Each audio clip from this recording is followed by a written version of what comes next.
দোকান থেকে না কিনে ঘরেই এভাবে বানিয়ে নিতে পারবেন চিজটা তৈরি করার জন্য আমি ফ্যাট মিল্ক দিয়ে দিয়েছি 1 লিটার আর ফ্রেশ ক্রিম দিয়ে দিচ্ছি 250 গ্রাম।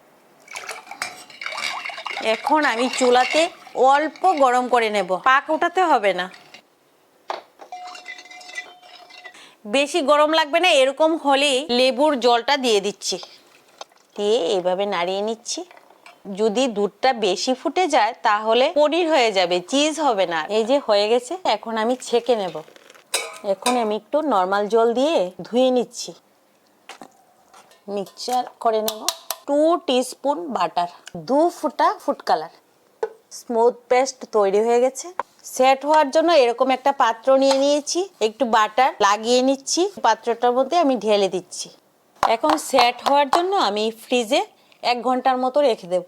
ফ্রিজ থেকে নামিয়ে আমি এইভাবে ফয়েল পেপার মুড়িয়ে রেখে দিয়েছি। এইভাবে ফয়েল পেপার মুড়িয়ে রাখলে আপনারা দীর্ঘদিন স্টোর করে রাখতে পারবেন।